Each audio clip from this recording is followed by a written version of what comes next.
La vez pasada nos quedamos en el 9, así que a partir de ahí vamos a continuar.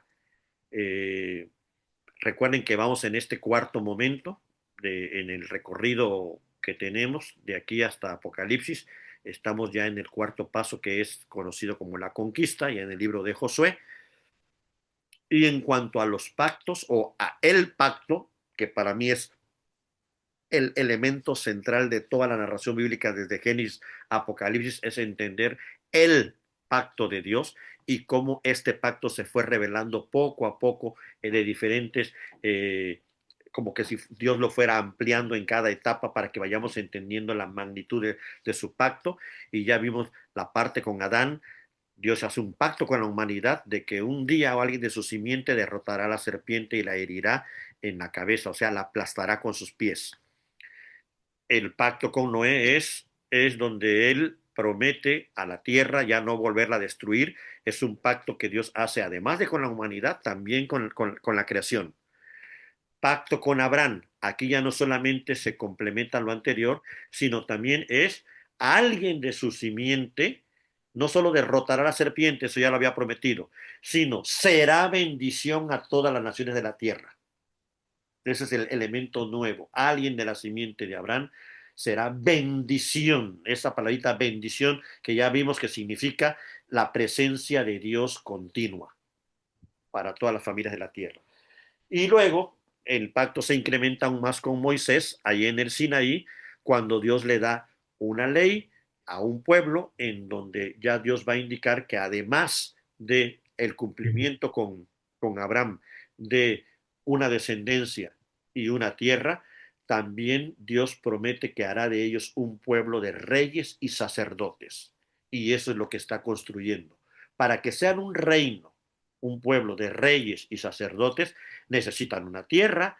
Ya estableció Dios el sacerdocio con Aarón y todavía no instituye el asunto de los reyes para que el pueblo vaya entendiendo qué significa ser rey y ser sacerdote, porque apenas está iniciando todo este cumplimiento con este aspecto en donde Dios les está dando apenas la tierra. Pero ¿quién es el que reina sobre el pueblo que queda establecido ahí en Levítico? Es Dios. Dios es el que reina. Por eso el tema del rey se va a posponer. El sacerdocio fue primero. Es al ser Dios el rey, pide construyan su palacio en la tierra, que es el tabernáculo. El arca viene a ser el estrado de sus pies o su trono, y el arca viene a simbolizar el trono de Dios que acompaña al pueblo donde quiera que va.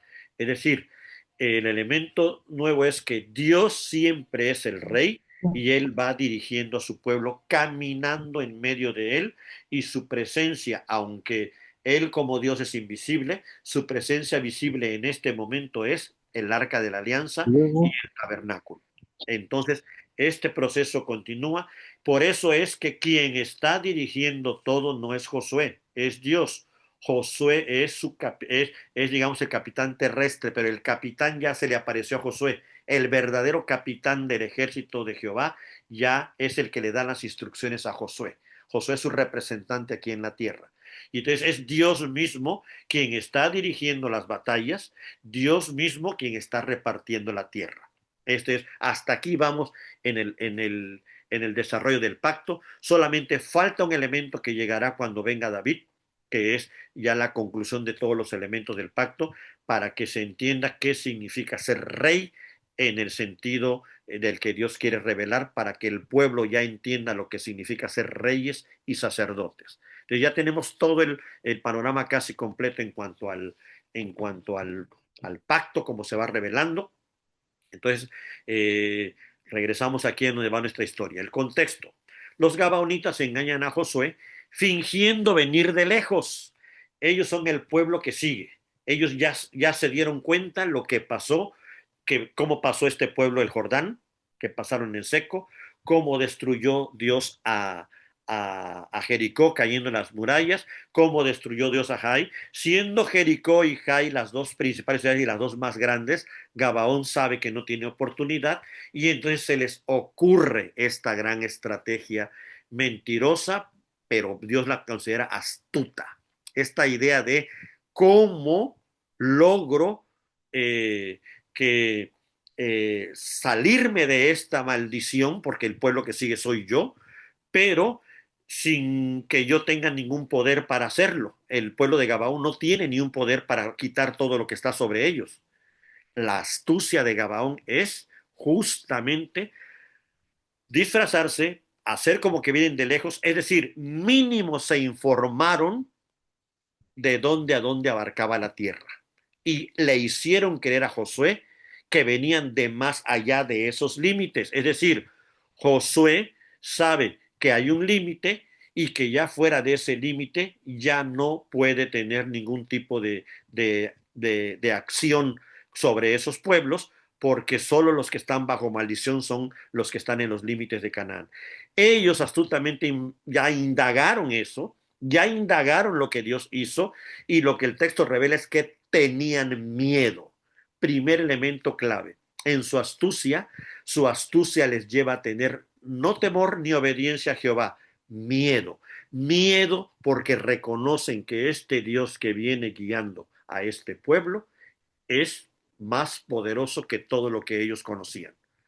Esta primera señal a veces ayuda a que muchos incrédulos se acerquen a Dios, aunque sea de maneras tramposas, pero mínimo esa es la forma en que empiezan a conocer quién es este Dios.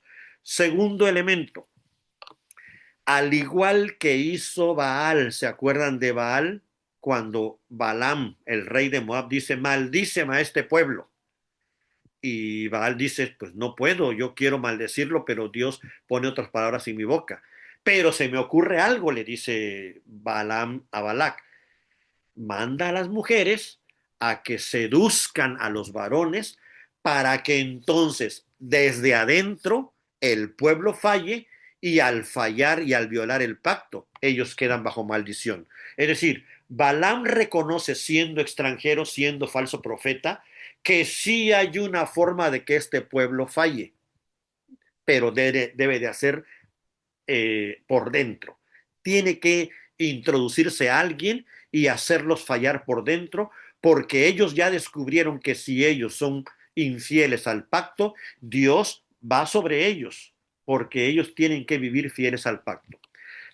Quizás no tan puntualmente como lo detectó Balaam en el desierto, pero este pueblo de Gabaón sabe que hay una alternativa: ir y hacer pacto. Ahí está la palabra clave, porque para ellos el pacto es fundamental, y si logran un pacto en el nombre de Jehová, ellos ya no podrían hacerles nada. Vean la astucia de los gabaonitas. Tuvieron que estudiar aún en su engaño cómo lograrlo, y por eso me hace referencia a lo que hizo Jacob, como bien mencionó Juan, ¿no? Es, yo quiero la primogenitura. La primogenitura es algo que Dios aprecia mucho. No la tengo yo, la tiene mi hermano, pero mi hermano va a venir cansado. Vean cómo se planea astutamente algo por conseguir alguna bendición de Dios. Con el tiempo ya hemos visto qué pasó con Jacob y cómo Jacob tuvo que ser confrontado por Dios mismo, pero de entrada los gabaonitas sí lograron lo que querían. ¿Por qué?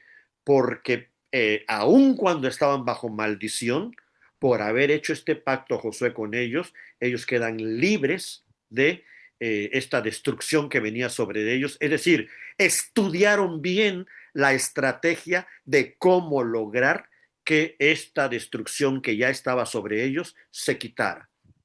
Estudiaron bien el cómo librarse del juicio temporalmente. No significa que eternamente, temporalmente. Y es así como llegan a Josué. ¿Por qué? Porque le llegan a Josué de manera precisamente en su debilidad. Josué, pues un hombre últimamente misericordioso, que busca ser obediente, él respeta cierta límites que Dios le da, sabe que pueblos lejanos no, pero nunca se le ocurre que lo puedan estar engañando. Y ese es justamente el error que comete el pueblo de Dios, representado aquí en este caso en Josué, cómo fue engañada la serpiente, perdón, la mujer, Eva, justamente desde adentro y diciendo cosas que parecían que sí, pero que no. Siempre hay que estar alertas al engaño porque el engaño es la mejor forma de destruir al pueblo por dentro. Josué estaba preparado hacia afuera, pero no estaba preparado para el engaño hacia adentro. Él no consulta a Dios. Si él le hubiera preguntado a Dios, Dios le hubiera advertido y entonces hace el pacto con este pueblo y cuando se entera este Josué que los engañaron y que eran el pueblo que seguía, es cuando se ve obligado por el pacto a no destruirlos. No solamente no destruirlos, sino protegerlos de sus enemigos. Pero además hay una sentencia. Sí hay una sentencia por el engaño, pero ya no va a ser la destrucción. Y la sentencia es, vean la sentencia, vean la astucia de los gabaonitas en qué terminó. Los sentencian a ser siervos. No pueden ser, digamos, del pueblo en términos exactos, sino siervos, de alguna manera como empleados, para que sean los encargados de llevar el agua y la madera para el altar a Jehová del templo. O sea, esto que consiguieron los gabaonitas a pesar de su engaño y su astucia fue servir en el templo. Justamente ahí, imagínense, ellos parecía un trabajo denigrante, pero mínimo habían conseguido no morir, pero estando en ese trabajo, entre comillas, denigrante, ¿con quiénes actuaban ellos directamente? Con los levitas. Fueron entrenados por los levitas de cómo debía hacerse, cómo debía hacer el agua, cómo debía ponerse la leña, cómo debía cortarla. Todo esto recibieron una instrucción directa como siervos de los levitas directamente. Es decir, el castigo pareció más una bendición, no porque Dios esté premiando la astucia, sino más bien Dios está dando en su gracia esta oportunidad a un pueblo que lo desconoce, que no sabe quién es Él, pero que con lo que ha oído le teme, con lo que ha oído quiere estar bajo su protección, con lo poquito que sabe, ese pueblo sabe que es mejor estar bajo el cuidado de este Dios que de sus dioses. Esa todavía quizás no fe, pero intentos apenas de entender la fe es lo que hacen que este pueblo de Gabaón, que ya estaba bajo juicio, no solo termine como parte del pueblo, sino parte del servicio al tabernáculo. Vean lo impresionante que es esto. Y aquí es donde uno empieza a preguntar, a ver, ¿qué sucede? ¿Por qué Dios es tan duro con los de su pueblo, como Cacán, lo que acaba de pasar en el capítulo anterior? ¿Y por qué no pidió que apedrearan todos a los gabaonitas a pesar de este engaño? Tenían que ser destruidos. Justamente aquí Dios vuelve a indicar esto que ya ha estado revelando antes, ¿no? Dios al pueblo a quien se le da más luz, le exige más. Y a aquel pueblo que tiene menos luz, Dios tiene misericordia, pero le envía su luz y si la rechazan, es entonces que Dios actúa. Pero mientras ellos no hayan tenido la luz que el pueblo de Dios tiene, Dios no tiene por qué actuar con ellos de esa manera. Es decir, no es algo nuevo aquí en Gabaón. Es muchas veces lo vimos en todo el desierto. Dios, la forma tan fuerte en que se presentaba con los que adoraron al becerro, con los que se rebelaron como Coré, con Datán y Abiram, y con los de cuando las culebras, cuando los que se rebelaron con el maná, vean la forma tan, a parecer tan dura. ¿Y por qué Dios no está actuando así con los pueblos que están alrededor, que son idólatras, que son inmorales, que son... porque ellos todavía no lo conocen como lo conoce Israel? Como Dios varias veces le dijo a Israel, quién de los demás pueblos ha visto lo que tú has visto? ¿A quién me le he revelado como a ti me he revelado? Esa es la explicación que tenemos aquí.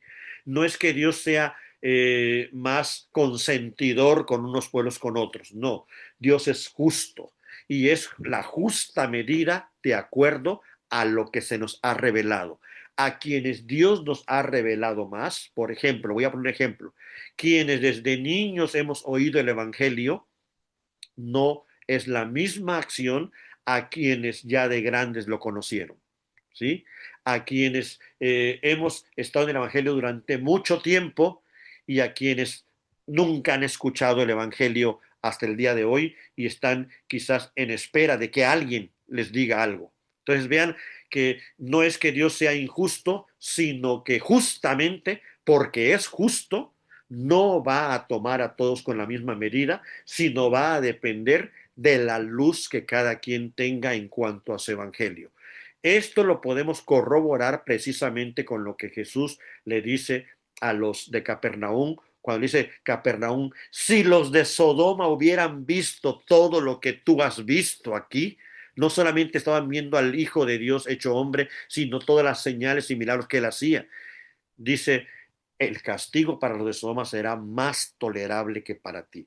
Este criterio, digamos, no es nuevo en el Nuevo Testamento, está desde el Antiguo Testamento, el cómo Dios justamente va a actuar por su propia justicia proporcionalmente a su revelación. Más revelación, más contundente su juicio. Menos revelación, pues menos contundente. ¿Qué hizo Dios con los 7 pueblos de Canaán? Se esperó 400 años antes de dictaminar su juicio último. Recordemos que Abraham habitó en estos pueblos 400 años antes y cuando Dios le mostró la tierra, le dijo, toda esta tierra a Abraham la daré a ti, a tu descendencia, pero no ahorita, le dice, porque aún no ha llegado a su colmo la maldad de los cananeos. Es decir, ya ellos pecaban, tenían ídolos, pero Dios había tenido misericordia de ellos durante 400 años, todo el tiempo que el pueblo estuvo en Egipto. Dios tuvo misericordia, ellos aún así, en vez de disminuir, aumentaron sus pecados, y es por esto que ya en momentos de Moisés, Dios ya tiene dictaminado sobre este pueblo este juicio. Entonces, esta es la gran astucia de los gabaonitas. A pesar del engaño, ellos saben que el pacto es inviolable.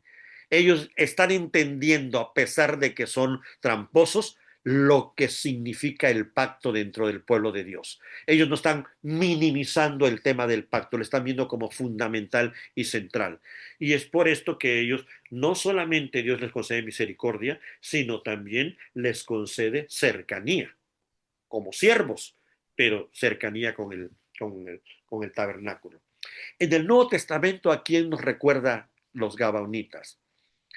Me hace pensar en esta mujer que dice, Señor, aunque sea de las migajas de la mesa que yo recoja, dice, pues, yo sé que el pan es para los hijos, pero aún los perros. Entonces, cuando Jesús escuchó esta frase, es la forma en como alguien que no es del pueblo se acerca buscando esta protección y cuidado, aun cuando sean no de las maneras más correctas, recibe toda la misericordia del Padre, toda la misericordia de Jesús. Y es cuando Jesús voltea y ve a esta mujer como una mujer de gran fe, porque ella no quiso colocarse como hija, pero hizo a unos perrillos comen de las migajas que están abajo, ¿no? El gran momento cuando Jesús le dice a los discípulos, yo no los quiero llamar siervos, siervos en el sentido así como los de Gabaón, porque nada más estaban cerca, no dice, quiero llamarlos amigos, quiero ya tenerlos cercanos, ya no son solo siervos, amigos. Creo que este es el proceso, ¿no?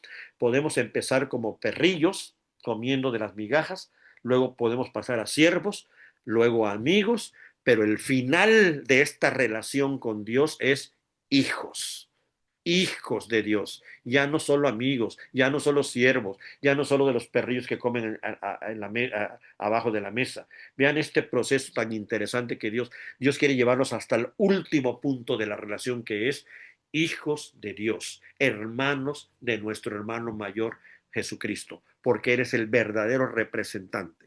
Entonces, eh, la lección que nos da aquí Gabaón, no quisiera extraer más, pero de verdad que es no solo emocionante esta narración, sino también esperanzadora.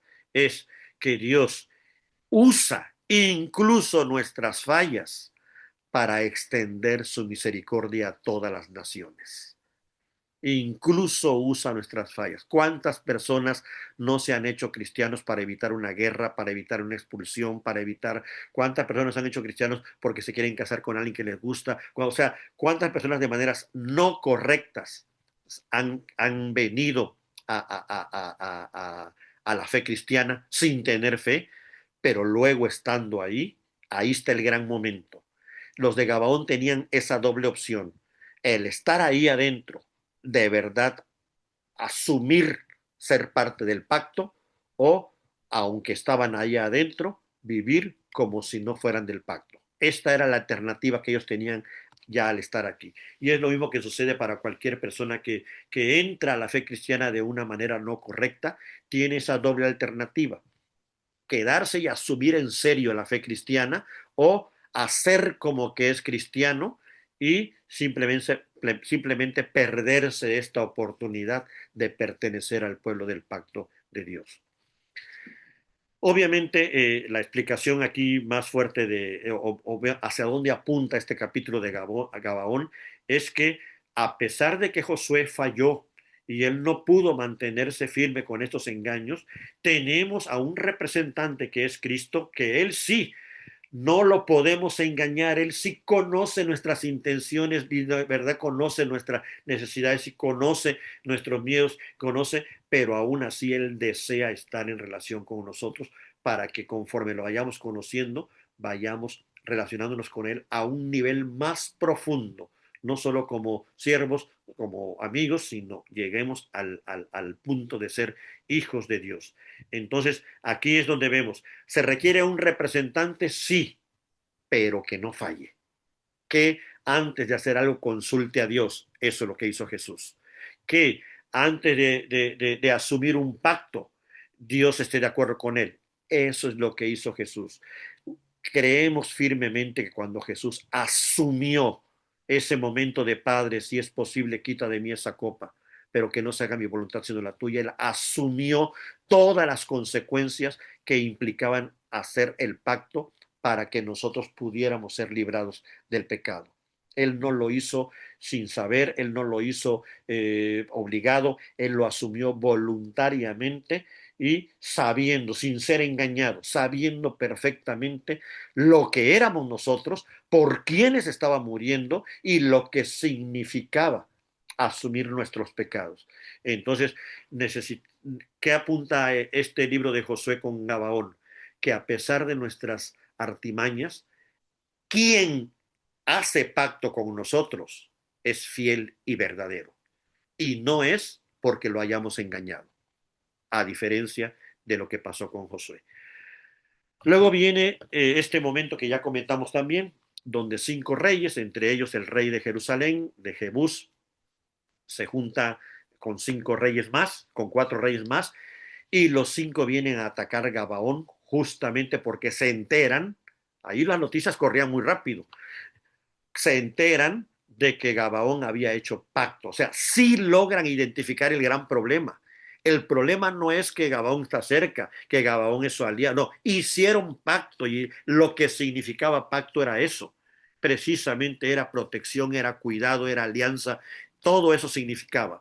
Entonces ellos saben que yéndose contra Gabaón por traidor, es un paso más para acercarse a este pueblo que viene aquí conquistando, que apenas lleva 2 ciudades, Jericó y Jai. Entonces era determinante esta batalla de Gabaón. Es toda la región del sur que viene, todo el sur del mapa, son los que vienen, y Josué, en cumplimiento del pacto, porque el nombre de Dios está de por medio, salen a la guerra para defender. Los de Gabón inmediatamente mandan el aviso, inmediatamente Josué alista al ejército, y ahí va la clave. Ahora sí Josué consulta a Dios, ahora sí sabe que no es su guerra, su batalla y sus decisiones. Dios tiene que indicar. Es cuando van a la guerra, Dios destruye al ejército con granizos. Ahí Dios interviene sobrenaturalmente. El pueblo de Gabaón y el pueblo de Israel comprueban una vez más que es Dios quien está luchando por ellos. Y es cuando ya derrotó, cuando Dios les dice que ellos ahora entren a la segunda parte. Siempre van a haber estas dos partes. Esta primera intervención de Dios y luego este momento en donde Dios le da al pueblo que ellos consoliden, digamos, o terminen esta tarea. Pero en ese momento precisamente está terminando el día y Josué pide al sol y a la luna que se detengan para que el día se alargue, ¿no? Este momento también es de varias interpretaciones. Hay quien dice literalmente pasó, hay quien dicen la guerra fue de tal magnitud que ellos sintieron que el día estuvo muy largo, hay quienes dicen fue un evento natural que sucedió de manera circunstancial, pero que ellos al escribirlo lo escribieron de manera sobrenatural, independientemente de la interpretación de cómo cada quien la quiera tomar. El texto lo que nos está revelando es otra cosa. El texto no está insinuando si fue literal o fue circunstancial o fue leyenda. Lo que está diciendo el texto, quien tiene el control de todo el universo es Dios. Quien le dice al sol, a la luna y a todo lo que tienen que hacer es Dios. Quien está definiendo que esta guerra se gane o se pierda no es Josué, no son los 5 reyes, no es el lugar de combate ni la estrategia, es Dios. El texto no quiere que por ningún momento se dude de quién venció en esta guerra, es Dios, y que actuó de manera soberana, precisamente usando a Josué y al pueblo, pero mostrándole incluso a ellos mismos que quien hizo la guerra y quien tuvo la victoria es Dios. Esto queda más que evidente en la narración. ¿Sí? No hay un momento en la narración que uno pudiera decir, ay, es que sí, es que era inteligente Josué o el pueblo. Todo en la narración nos está indicando, no fue el pueblo, no fue Josué, no fue ni siquiera su obediencia, fue la acción divina de Dios después de que Josué se puso nuevamente a su disposición y a sus órdenes. Entonces, esto es la revelación que se nos da aquí, es el Dios de Israel no es solo Dios de un pueblo, ni es solo Dios de una tierra, es Dios de todo el universo. Él no es un Dios territorial como los pueblos de Canaán tienen dioses de una cosa o de la agricultura o de la lluvia o de esto, ni es un Dios geográfico que abarca de aquí hasta ese límite de allá. Lo que está mostrando aquí Dios, tanto a los 5 reyes como a los de Gabaón, pero también a su propio pueblo, es que Él ha querido hacer pacto con un pueblo, pero Él es Dios de toda la tierra. Y eso está aquí más que mostrado, ¿no? Y el, curiosamente es diferente la guerra contra los del sur que contra los del norte. Son 2 guerras, digamos, son 3 guerras. La del centro, que fue contra Jericó y Jai. Ahí fue la entrada. Una sobrenatural y la otra con estrategia. Luego viene la del sur, que va a ser sobrenatural, y la del norte, que va a ser con estrategia. Vean que este es un patrón que vamos a ir encontrando, ¿no? En el sur, directamente sobre 5 reyes. Es una batalla directa sobre personas que son los que tienen la autoridad sobre todas estas regiones. No fueron contra las ciudades directamente, sino contra estos reyes. De tal manera que la narración termina que estos 5 reyes se escondieron en una cueva, Josué los van a sacar. Vean, también esto es interesante porque también además de histórico, porque así se acostumbraba, también es teológico. Es decir, ¿qué sucede? Mandan a traer a estos 5 reyes y después de ejecutarlos, ponen sus cuellos sus pies sobre sus cuellos. Esta era una señal de dominio, era una señal de conquista, era una señal de sometimiento, pero ¿cuál es la razón de hacer eso si ya habían ganado? ¿Cuál es la razón de este evento, de este acto de humillación? ¿A qué nos recuerda? Siempre en la Biblia hay que recordar eso, en qué momento ya se dijo y hasta qué momento anuncia. Justamente Génesis 3, cuando dice, Él enviará su simiente y Él herirá en la cabeza y tú le herirás en la cabeza. Esta acción de los pies del enviado de Dios sobre la cabeza de sus enemigos es el criterio con el cual se va a identificar a esta simiente que vendrá para, para derrotar al enemigo. Aquí pareciera ser que ponen en la acción de Josué, este Josué que puso el pie sobre el cuello de sus enemigos, pero ya vimos que no es el Josué final, sino que es una figura, un prototipo de Josué, de Jesús, quien vendría y él sí pondría el texto tal cual va a decir en Salmos, hasta que ponga a sus enemigos por estrado de sus pies, hasta que ponga a sus enemigos bajo sus pies. Esta es la idea que ya está aquí. José, vean que no es de Salmos, ni solo es de Génesis. Se va desarrollando a lo largo de la historia esta idea de, ¿será Josué el que Dios envió para poner a los enemigos? Ya aquí vemos un gesto simbólico, pero ya también vimos que Josué ya falló y además, más adelante veremos que Josué ya envejeció y él no va a terminar la tarea. Entonces queda la expectativa una vez más de alguien más que vendría, que haría este mismo acto de poner a sus enemigos bajo sus pies y que los llevaría a la tierra prometida. Entonces, Josué avanza el cumplimiento, el pueblo entiende aún más esta promesa de Génesis, pero sabe que todavía no está concluida, todavía faltan más cosas por hacer. Y luego se va a la guerra del norte, ¿no? Aquí ya no nos mencionan cuántos reyes, solo se nos dice que, perdón, aquí está lo de la idea de que Dios pone a sus enemigos sobre el estrado de sus pies. Y hablando el Salmo 110, está hablando de Cristo. Específicamente ese salmo apunta al Mesías, que cuando Él venga pondrá a todos enemigos. Y es ahí donde el Nuevo Testamento hace eco para decir que Cristo en la cruz derrotó a sus enemigos. Cristo en la cruz los expuso públicamente. El enemigo está bajo los pies de Cristo. Este acto de lo que sucedió con la guerra en el sur da a entender lo que pasó en la cruz. Él derrotó a sus enemigos. ¿Quién era el enemigo principal?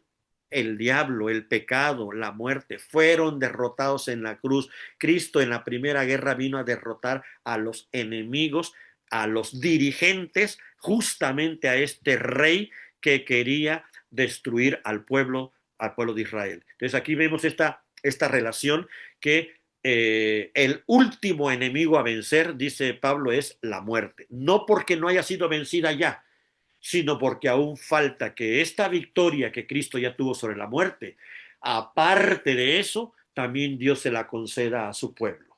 Es lo que estamos viendo aquí en Josué. Josué ya destruyó los enemigos, falta que el pueblo llegue y ocupe la tierra. Ahora Josué va contra los del norte y también va a faltar que el pueblo llegue y ocupe la tierra. Es decir, aquí Josué nos está mostrando que hay una obra inicial y después habrá una obra que consumará todo. Ya Josué apunta a que Jesús iba a tener dos venidas, una inicial para una victoria contundente sobre sus enemigos y una final en tanto su pueblo sigue ocupando la tierra. ¿Cuál es la nueva ocupación de la tierra? El extendimiento del Evangelio. Con eso el pueblo de Dios conquista la tierra en espera de ese otro gran momento que Cristo regrese para consumar todo. Entonces ya en Josué están las cápsulas, están las semillitas del Evangelio de estos dos momentos. Veamos lo que pasa con el reino del norte y creo que con esto vamos a concluir. En el reino del norte no nos dicen cuántos reyes, solo nos dicen que es un rey que está liderando todo, Javín, rey de Azor. Ahí en Azor se va a efectuar la guerra, pero aquí, a diferencia del sur, se nos habla de que es una multitud.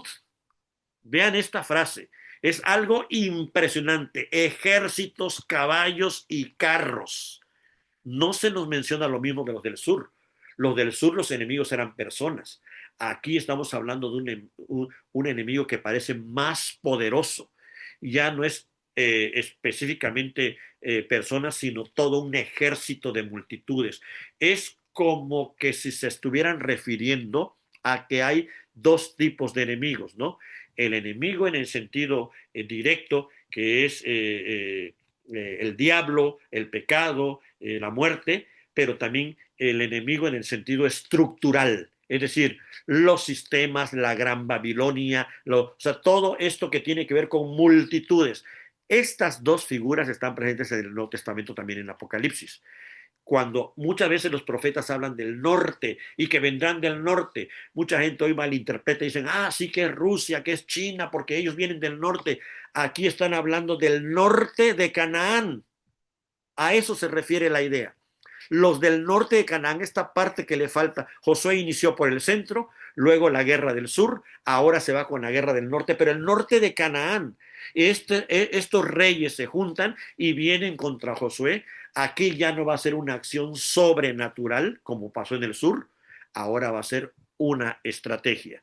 Y es que Dios le dice a Josué, ten fe, porque ya los he entregado en tus manos. Aunque veas que son un montón, vean este momento clave en la historia del pueblo. Eran mucho menos ellos en comparación de los que venían. Pero Josué y el pueblo tienen que confiar que la batalla no es de ellos, es Dios luchando con ellos. Y ellos derrotaron a todos los de este ejército, que eran multitudes, dice, los del norte es una multitud. Esta idea del norte viene una multitud a destruirnos, la van a repetir muchas veces a lo largo de la Biblia para dar a entender justamente de esta guerra. Y aquí hay una instrucción. Vean lo interesante. Se le pide que no tomen ningún carro, sino que los quemen todos y que los caballos los dañen para que ya no sirvan para el ejército. Algo que podría hoy parecernos cruel. Pero en este momento el caballo no era solo un animal doméstico, era un instrumento de guerra. Era el animal que por excelencia estaba entrenado para la guerra.